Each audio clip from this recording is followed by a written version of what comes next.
Bum bum bum bum bum bum bum bum bum bum bum bum. The Peter Dislike Show. Bum bum bum bum bum bum bum.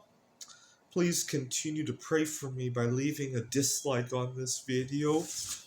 So, about a month ago, I took a trip to Taiwan, and it was during that trip that I did a lot of soul searching and discovered that I had missed a number of opportunities. I had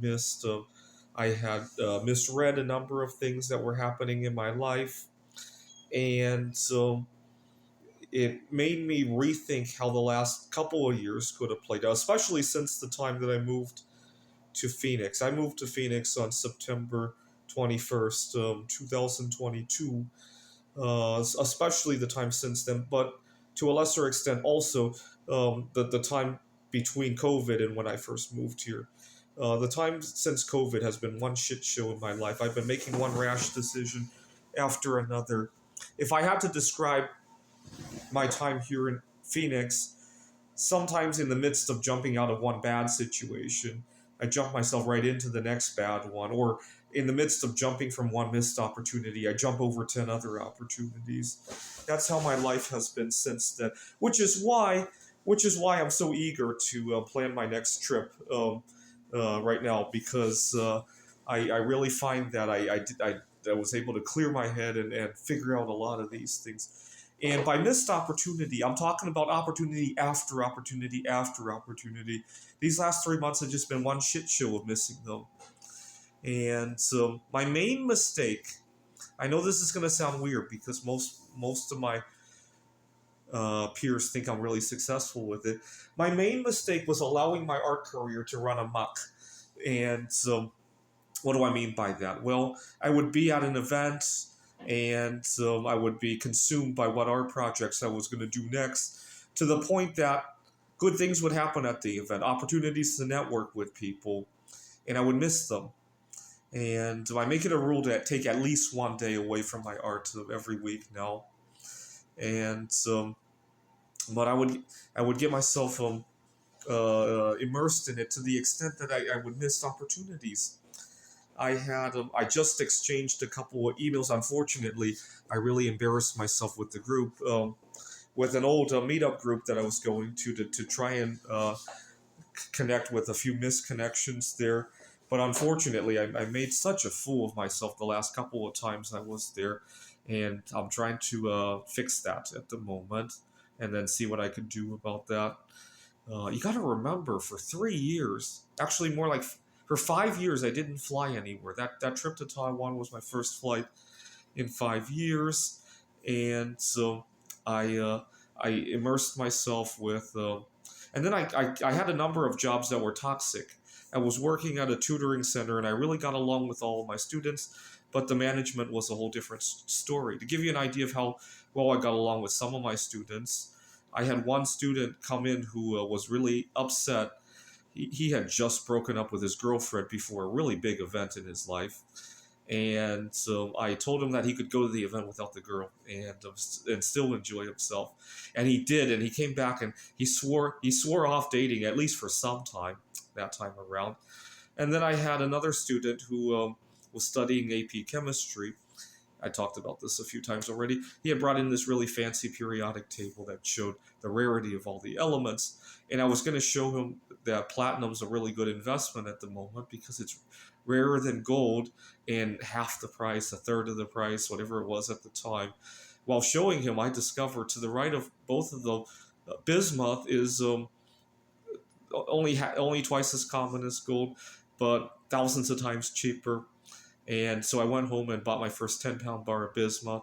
That's the kind of rapport I had with a lot of the students. I had another student who, after this one student, one day I was teaching another student a history lesson, and I explained how mercantilism was all about having surpluses and hoarding. I said bismuth, and what the hell is bismuth? I said, well, gold, but in the future it will be strategic metals like bismuth because it's going to be used in computer technology. And so that was that. And then a couple weeks later, he had come in and his mom was talking to me about what is this about investing in Bismuth. I said, what happened? She explained that her son had been saving money to buy a car, but took some of that money and bought a Bismuth bar instead, and and said that I had said that this is the future gold or something like that, and it was just kind of funny. I mean, he had money to do that, but it was kind of funny as well. That's the kind of rapport I had with all of the students. But unfortunately, sometimes my boss and I didn't see eye to eye, and schedule issues and all that, and preferential treatment and all that. And I got myself too heavily invested in that, dealing with it. To my defense, I didn't have a whole lot of financial stability, and I really needed to navigate that. Right today, if that happened at my job, I would just dance around it. Right, I wouldn't, like I teach at Glendale College. If my boss went rogue like that, I'd still continue to laugh with the students. Feel feel sorry for the boss that he can't be happy with his life. I wouldn't allow it to weigh too heavily. But that's because I have some money now. I didn't really have that 3 years. I couldn't just dance around that, right? Uh, Kind of like right now the wildfires in California. If that home in California were only your 10th home, you could dance around it, sing about it, right? And I didn't have that luxury at the time, and so but now looking back at it, there were so many opportunities. Even during that time, there were I was going to a meetup group. So many people were so nice to me. Had I even just opened my mouth and asked them if they knew any job opportunities, chances are something would have clicked.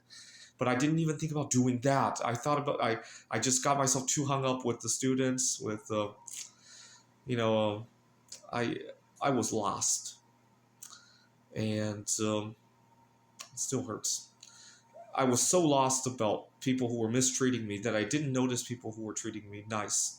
I was at another meetup group, not the same one, when this guy was not very nice to me about my food allergies. He was playing a game of Ticket to Ride, and he got his food all over the game. It was his copy of the game, so I was like, you know what, I have issues with this, but thank you so much for playing. And I walked away, and he was so upset that I interrupted his game of Ticket to Ride. Yeah, he's the one who's upset about wanting to hurt me and to have me end up in the ER. This girl at another table said, "Join us here. We're done eating." And I joined them. And what turned me off is that she explained the reason she understood about dietary restrictions is that she has type 1 diabetes, and it turned me off at the time. I was juggling 2 jobs. I was juggling a guy who was just really prejudiced against me. I was juggling my art careers. I was juggling toxicity, navigating toxicity at work. I was juggling financial difficulties. The thought of wanting to get involved with somebody who had an inconvenience, it really wasn't that big a deal, but at the time it seemed an insurmountable thing to add more to my plate. And unfortunately, the opportunity passed, and also I made a fool of myself at that group, so I don't know if I'll ever see her again. But that's the kind of life I lived. I was juggling one crisis to the next, missing out on the opportunities along the way. And I want to make sure that I catch a breath from time to time so I avoid doing that again. This is the Peter Dislike Show. Bum bum bum bum bum bum bum bum bum bum bum bum.